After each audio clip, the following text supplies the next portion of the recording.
Emma sat in the corner of her grandmother's tiny cottage, feeling more alone than she had ever felt before. The house was filled with cardboard boxes, each one holding pieces of Rose's long life. It had been only 7 days since her grandmother passed away peacefully in her sleep, but to Emma it felt like a lifetime. The cottage smelled of lavender and old books, just like it always had when Rose was alive. Emma could almost hear her grandmother's soft voice singing old songs while she baked cookies in the small kitchen. Now there was only silence, broken by the sound of Emma's quiet breathing and the rustle of papers as she sorted through decades of memories. Emma had lived a simple life in the nearby town, working at the local library where she helped people find books and answered their questions. She had always been shy and quiet, never thinking of herself as anyone special. Her days were the same: wake up, go to work, come home to her small apartment, and repeat. She had no husband, no children, and now no family left at all. Rose had been the only family Emma had known. Her parents had died in a car accident when she was just a baby, and Rose had raised her with endless love and patience. Rose never talked much about the family's past, always saying that what mattered was the present and the future, not old stories from long ago. As Emma opened another dusty box, she found Rose's old prayer book. It was worn and faded, with pages that had been turned thousands of times. The leather cover was soft from years of Rose's gentle hands holding it during Sunday services at the village church. Emma smiled sadly, remembering how Rose would read from this book every night before bed. When Emma opened the prayer book, something slipped out and fell to the floor. It was a black and white photograph, old and slightly yellowed round the edges. Emma picked it up and felt her breath catch in her throat. She had to sit down on Rose's old wooden chair because her legs suddenly felt weak. The woman in the photograph looked exactly like Emma. Not similar, not close, exactly the same. The same dark wavy hair that never stayed in place. The same bright eyes that seemed to hold secrets. The same gentle smile that Rose had always said could light up any room. It was like looking into a mirror, except the woman was wearing clothes from many years ago. Standing next to this woman was a handsome young man in a simple but neat suit. He had kind eyes and was looking at the woman with such love that Emma could feel it even through the old photograph. Both of them looked happy, like they had found something wonderful in each other. Emma's hand shook as she turned the photograph over. There, in Rose's familiar handwriting, were words that made Emma's heart pound. For Emma, when you need to remember who you are, love always, Grandmother Rose. Below that, in faded ink, was a date that made Emma gasp out loud. The photograph had been taken 30 years before Emma was even born. How was that possible? Who was this woman who looked so much like her? And who is the man standing beside her with such love in his eyes? Emma looked round the quiet cottage, wishing desperately that Rose was there to explain. She had so many questions, and now there was no one left to answer them. Why had Rose hidden this photograph? Why had she never mentioned this woman who looked so much like Emma? And what did Rose mean when she wrote about remembering who she was that evening? Emma couldn't eat dinner. She sat by the window in Rose's cottage, holding the photograph and staring at it as the sun set over the English countryside. The woman's face seemed familiar, like someone she should know but had somehow forgotten. The man's kind smile reminded her of someone too, but she couldn't think of who. As darkness fell, Emma lit one of Rose's old oil lamps and continued to study the photograph. She traced the woman's face with her finger, wondering about her story. Had she been happy? Had she lived a long life? What had happened to the love she could see so clearly between her and the man in the photograph? Emma had always felt ordinary, Like she was just another quiet person living a quiet life. She worked at the library, helped elderly neighbors with their shopping, and read books alone in her apartment. She had never thought there was anything special about her family or her life. But now, holding this mysterious photograph, Emma began to wonder if there was more to her story than she had ever imagined. Maybe there was. Something important in her family's past that Rose had wanted her to discover. Maybe this woman, whoever she was, had lived a life worth remembering. Emma fell asleep in Rose's chair that night, still holding the photograph. In her dreams, she saw the woman's face and felt a strange sense of connection, like a thread stretching back through time, linking her to someone she had never met but somehow knew. When morning came, Emma knew she had to find out the truth about the photograph and the woman who looked so much like her. Emma woke up the next morning with the mysterious photograph still in her hands. The sunlight streaming through Rose's lace curtains made the old cottage feel warmer. But Emma's heart was still heavy with questions. She knew she had to keep searching through her grandmother's belongings to find answers about the woman who looked so much like her. After making herself a cup of tea with Rose's favorite china cup, Emma began looking through more boxes. She moved carefully through Rose's things, treating each item like a precious treasure. There were old cookbooks with handwritten notes in the margins, knitting patterns that Rose had used to make Emma sweaters when she was little, and photo albums filled with pictures of Emma growing up. But it was an old showbox hidden under Rose's bed that made Emma's heart race again. The box was tied shut with a faded blue ribbon that looked like it had been there for many years. Emma's fingers trembled as she carefully untied the ribbon, afraid of what she might find inside. The box was filled with letters, dozens of them, all yellowed with age. Emma picked up the first one with shaking hands. The envelope was addressed in beautiful handwriting to my dearest Rose, and when Emma looked at the signature, she gasped. It was signed your loving sister, Grace Grace. Emma had never heard that name before in her entire life. Rose had never mentioned having a sister, let alone a twin.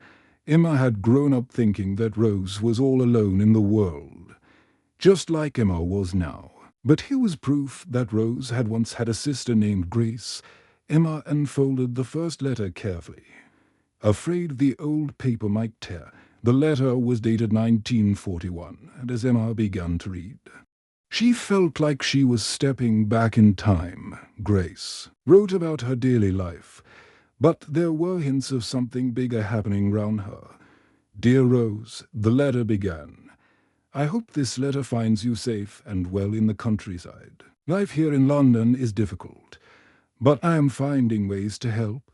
There are so many people who need assistance, and I cannot turn away when I see their faces. As Emma read more letters, a picture began to form in her mind. Grace was living in London during the war years, and she was involved in dangerous work. She wrote about helping families who were running from terrible danger, though she never gave many details. I cannot write too much about what we do, one letter explained, but know that we are saving lives. Every day, families come to us with nothing but fear in their eyes, and we help them find safety. It is scary work, but I know it is right. Emma found the photograph again and looked at the man standing next to Grace. In one of the letters Grace wrote about him. The man I told you about is called William. He came to us 6 months ago with his family, all of them frightened and tired. We helped them reach safety, but William stayed to help others like himself. He has become very important to me, Rose. I think I am falling in love. Emma smiled through her tears as she read about Grace's growing feelings for William. Even during such a dark time in history, Grace had found love. The letters showed how Grace and William worked together, helping families escape from the danger that surrounded them during the war. William is so brave, Grace wrote in another letter. Yesterday, we helped a family with 3 small children reach the safe house. The little girl reminded me of you when we were children. Rose. She had your same stubborn chin and refused to cry, even though she was so scared. William carried her on his shoulders and sang silly songs until she smiled.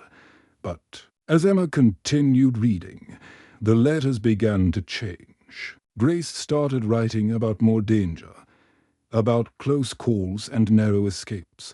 She wrote about friends who had been caught and taken away, about the constant fear that someone might discover what they were doing. The work is becoming more dangerous, Grace wrote in early 1943. But we cannot stop now. Too many lives depend on us. If something happens to me, Rose, know that I died doing what was right. Tell William that he made me happier than I ever thought possible. Emma's hands were shaking as she reached the last few letters in the box. The final letter was different from all the others. It was written in Rose's handwriting, not Grace's. And it was addressed to William. Dear William, Rose had written, I am writing to tell you that my sister Grace died yesterday. She gave her life to save 12 people who were trying to escape. She was caught helping them reach safety and refused to give up their location. Even when her own life was in danger, Grace died a hero. William, she spoke of you often and with such love. She would want you to live a happy life and know that what you both did mattered. Emma put the letter down and wept. Her great-aunt Grace had been a hero, risking everything to save strangers during one of the darkest times in history. Grace had died young, which was why Emma had never heard of her. Rose had kept this painful secret for over 6 years, probably to protect Emma from the sadness of it. But now Emma understood why Rose had left her the photograph. Grace's story was not just about tragedy. It was about courage, love, and the power of one person to make a difference in the world. Emma spent the next few days thinking about Grace and William. She could not stop wondering what had happened to William after Grace died. Did he survive the war? Did he ever find happiness again? The questions filled her mind during the day and kept her awake at night. On a cloudy Tuesday morning, Emma made a decision. She would try to find out what happened to William. She put on her best coat and took the bus to the town records office, a small building where they kept old documents and files about people who had lived in the area. The woman at the records office was very helpful. She had grey hair and kind eyes behind her glasses, and she seemed excited to help Emma search for information about someone from so long ago. They spent hours looking through thick books and old files, searching for any mention of William. Just when Emma was starting to lose hope, they found something. William's full name was William Thompson, and according to the records, he had survived the war. He had lived a long life and had died just 5 years ago at the age of 89. The records showed that he had been married and had children, and that he had lived in London for most of his life. Emma's heart jumped when she saw that William had a son named James Thompson who was still alive and living in London. She wrote down the address and phone number with shaking hands, hardly believing that she might be able to contact someone who knew Grace personally. That evening, Emma sat at Rose's old wooden table and wrote a careful letter to James. She explained who she was and how she had found the photograph of Grace and William. She told him about the letters she had discovered and asked if he would be willing to share any information about his father and Grace. She included a copy of the photograph, hoping it would help James understand why she was writing. Emma walked to the post office the next morning and sent the letter with nervous excitement. She had no idea if James would want to talk to her or if he would even remember his father talking about Grace. For 2 long weeks, Emma waited and worried, checking her mailbox every day and jumping every time the phone rang. Then, on a quiet Thursday afternoon, the phone in Rose's cottage finally rang. Emma's hands were shaking as she picked it up. Double quotes, hello. Is this Emma? The voice on the other end was warm and gentle, like someone who spent his life being kind to others. This is James Thompson. I received your letter about Grace. Emma could barely speak. Yes. This is Emma. Thank you so much for calling me. Emma, James said, and she could hear emotion in his voice. I have been waiting my whole life for someone from Grace's family to contact us. My father talked about Grace until the day he died. She was the most important person in his life, even more important than my mother in many ways. They talked for over an hour on the phone. James told Emma that his father had kept Grace's memory alive by telling stories about her courage and kindness. He said that William had never stopped loving Grace, even though he had married someone else and built a good life. James suggested they meet in person, and Emma agreed immediately. They arranged to meet at a small cafe near the train station. In London the following Saturday, Emma had never been to London by herself before, but she knew this meeting was too important to miss. When Saturday came, Emma took the early train to London. She was nervous and excited at the same time. She had worn her best dress and carried a small bag with the original photograph and some of Grace's letters. The cafe was warm and cozy, with small tables and the smell of fresh coffee. Emma recognized James immediately when he walked in. He was a man in his 60s with grey hair and the same kind eyes she had seen in the photograph of his father. He was carrying a wooden box under his arm. Emma, he asked with a smile. And when she nodded, he gave her a gentle hug. You look just like her. You look exactly like Grace. They sat at a quiet table in the corner, and James opened his wooden box. Inside were letters that William had written about Grace over the years, photographs of William as an older man, and other treasures that had been passed down through his family. Your great-aunt Grace saved my father's life, James told her, his voice full of emotion. But it was more than that. She saved my grandparents, my great-aunts and great-uncles, 12 people in total. They were all trying to escape from terrible danger, and Grace and my father helped them find safety. Jane showed Emma a letter that William had written just before he died, in shaky handwriting. William had written, I never forgot Grace's courage. She taught me that one person can make a difference. That kindness is the strongest force in the world. I named my son James William. Hoping he would grow up to have half her courage, Emma learned that William had become a teacher.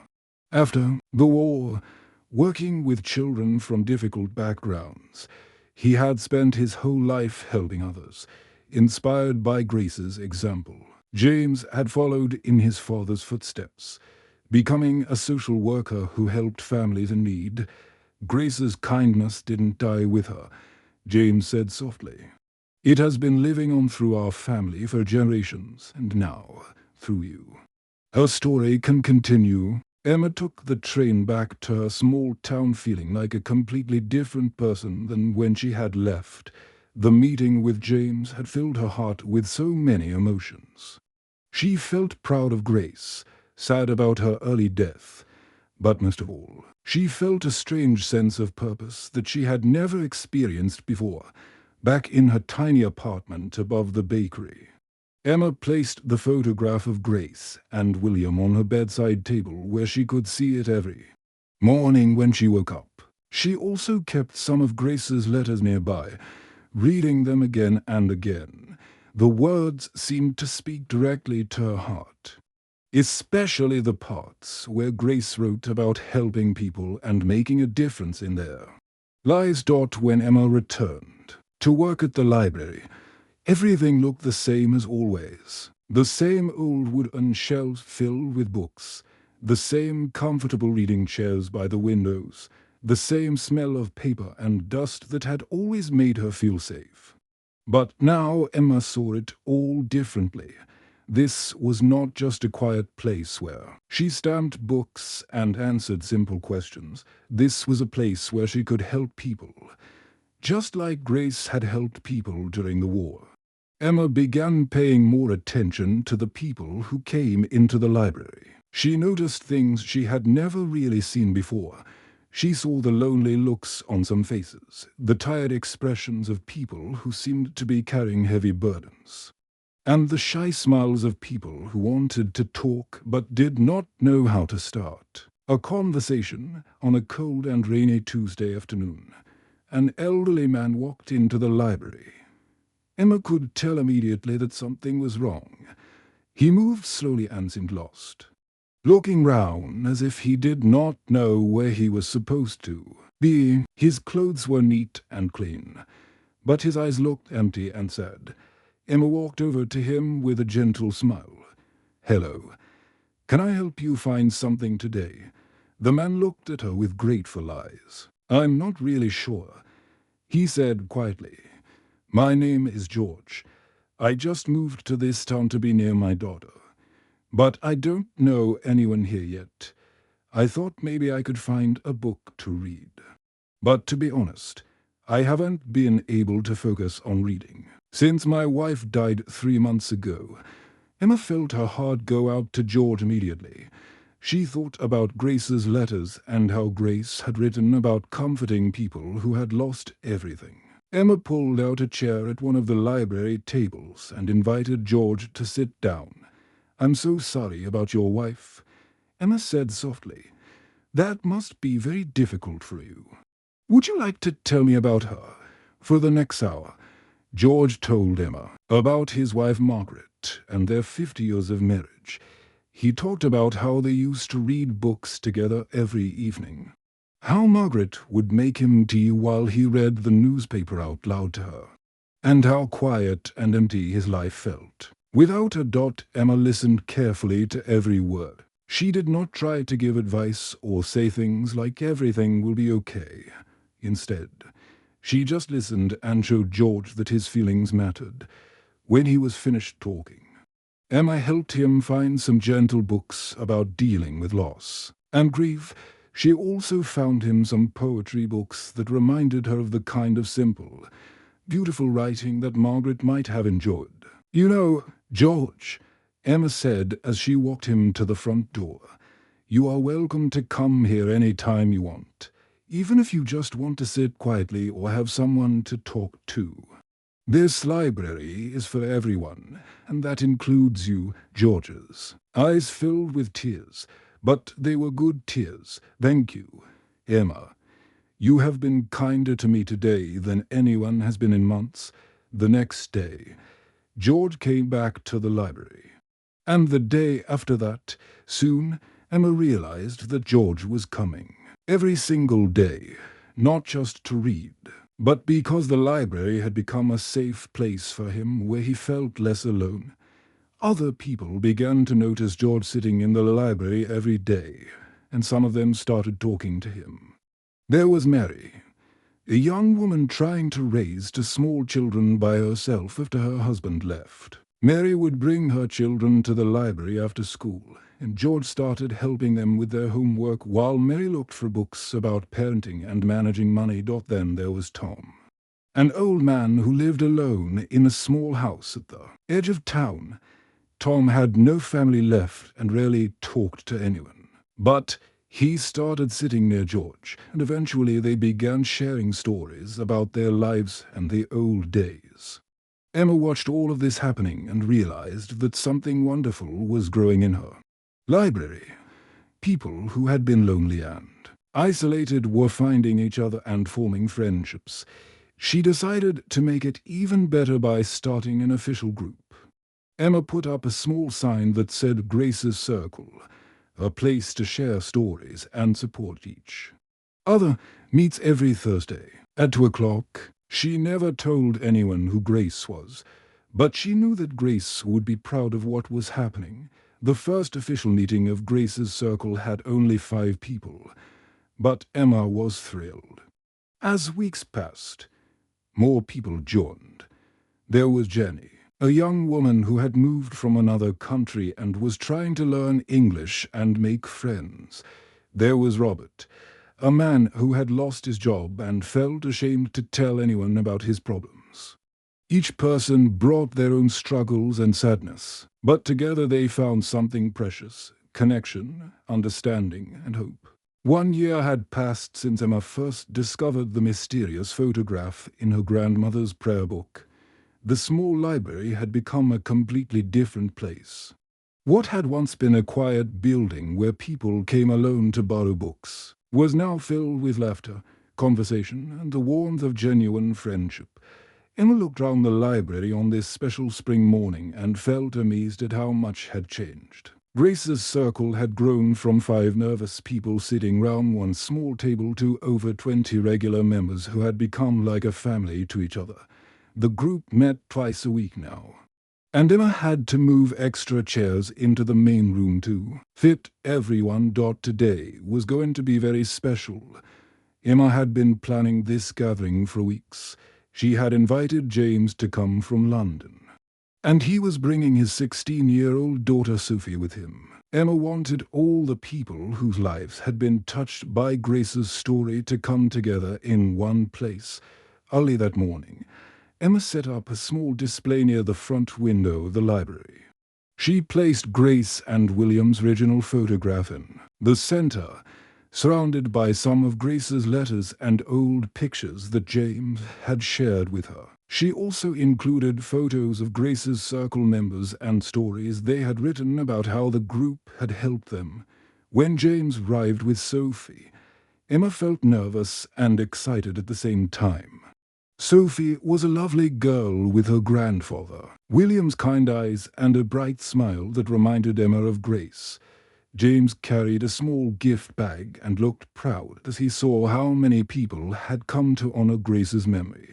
The library was fuller than Emma had ever seen it. George was there with his daughter, who had driven from the next town to meet the woman who had helped her father find happiness again. Mary brought her to children, who were now doing well in school and had made friends with other children. In the group, Tom sat next to his brother Peter, whom he had not spoken to for 15 years before Grace's circle helped him find the courage to make that important phone call. Jenny had brought her business partner, a local woman who had helped her start a small catering company that was already becoming successful. Robert was there with his wife, looking confident and happy after finding a new job with the help and encouragement of his Grace's circle friends. Emma stood in front of everyone, feeling more nervous than she had ever felt in her life. She looked at Grace's photograph for courage, then began to speak in a soft, clear voice. "A year ago, I found a photograph that changed my life," Emma began. "I discovered that I had a great-aunt named Grace who died long before I was born.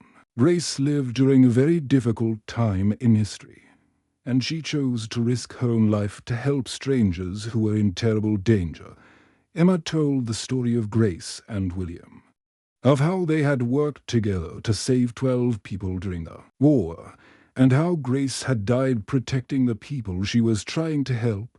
She talked about meeting James and learning how Grace's kindness had influenced William's entire life.